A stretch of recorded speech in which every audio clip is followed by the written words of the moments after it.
बढ़िया तालियां एक बार फिर से जोरदार होनी चाहिए।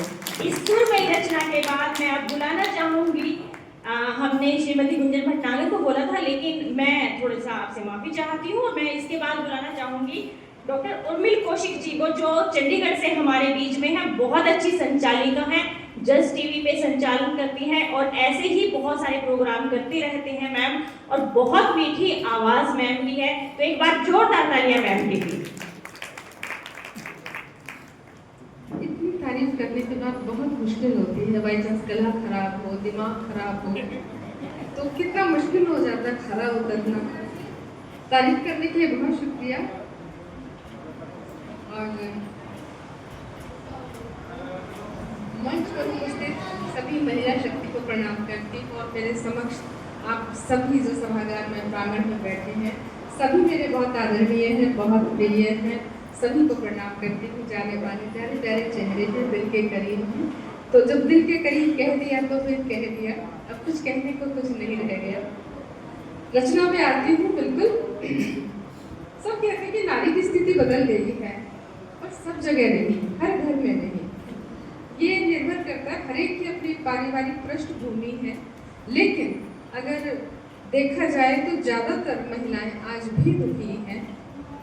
लेकिन औरत के बारे में मैं क्या कहूँ, मुझे लगता है कि सबसे पहले घर में उठने वाली और सबसे घर में लास्ट में सोने वाली शक्ति, उसके बाद कुछ कहने को नहीं रहता है। कितनी उपमा अलंकार, कितना भी आप महिमा मंडित कर लीजिए, सबसे पहले उठने वाली, सबको खिला पिला के जिम्मेदारी को निभाकर सोने वाले स्त्री के लिए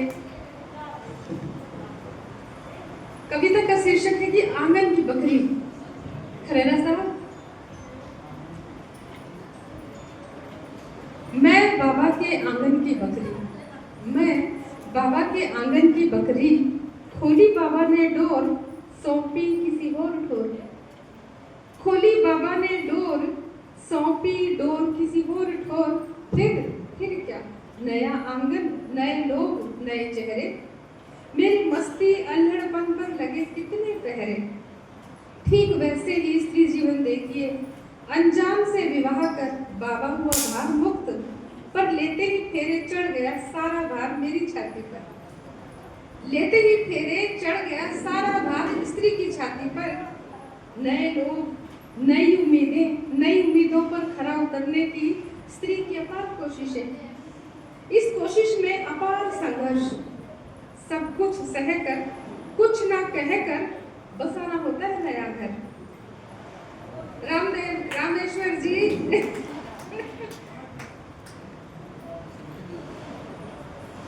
जी बैठिए, आप तो बैठना बहुत जरूरी है।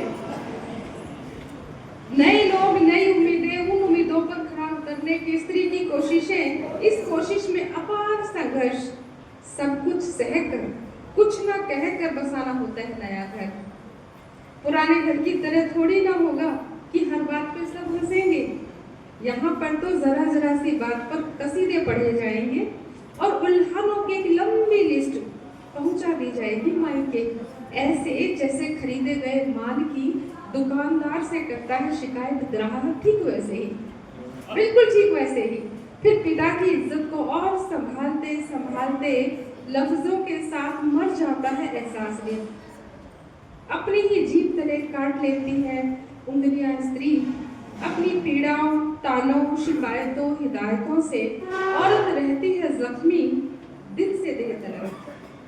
दहेज ना देने पर कभी स्टोव फटते हैं, कभी आग लगती है। शादी में बाप ना लुटे तो ससुराल वाले लोग हंसते हैं। पूरा कुनबा उम्मीद में होता है, उम्मीद पूरी ना हो तो दर्द सारी जिंदगी का होता है। स्त्री अधेड़ उम्र तक आती है तो बच्चों को लगने लगते हैं पंख। स्त्री अधेड़ उम्र तक आती है तो बच्चों को लगने लगते हैं पंख। अपने बच्चों को पंख लगाने की प्रक्रिया में स्त्री स्वयं उतर देती है अपनी इच्छाओं के पंख। अपने बच्चों को पंख लगाने की प्रक्रिया में स्त्री स्वयं उतर देती है अपनी इच्छाओं के पंख। गीले रुमाल दबे रहते हैं वक्ष के बीचों बीच। गीले रुमाल दबे रहते हैं वक्ष के बीचों बीच, जो सीने में उठती आग से, जो सीने में उठती आग से सूख जाते हैं खुद ब खुद। जो सीने में उठती आग से सूख जाते हैं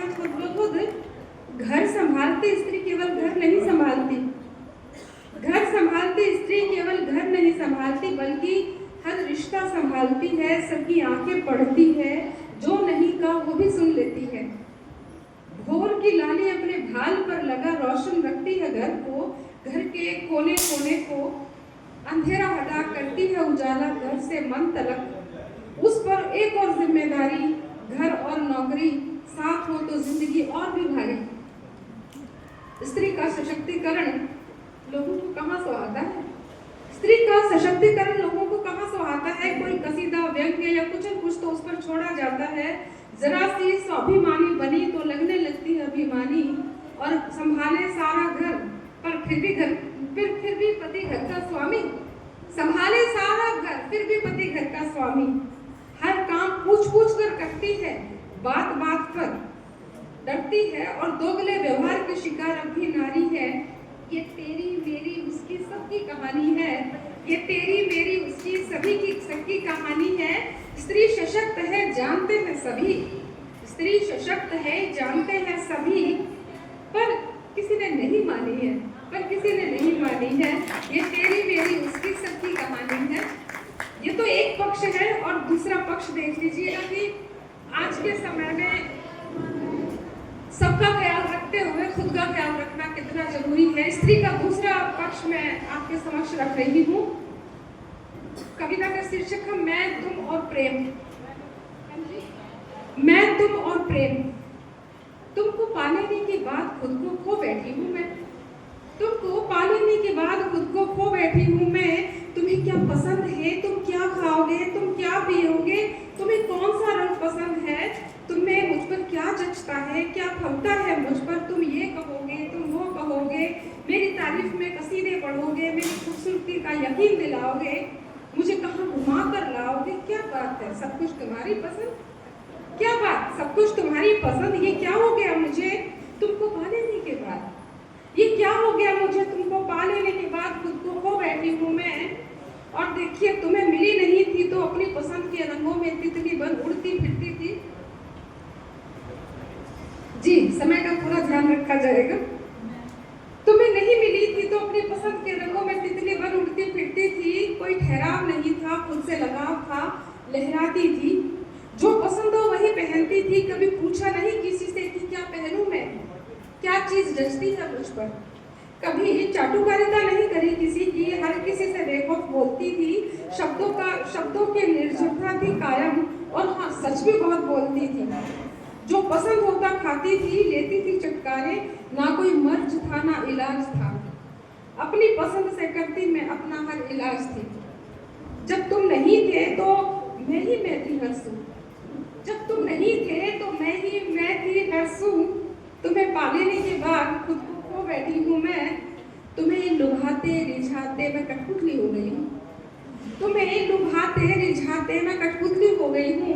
मेरे शरीर के सारे धागे लपेट लिए तुमने अपनी उंगलियों के पोरों पर, मेरे शरीर के सारे धागे लपेट लिए तुमने अपनी उंगलियों के पोरों पर।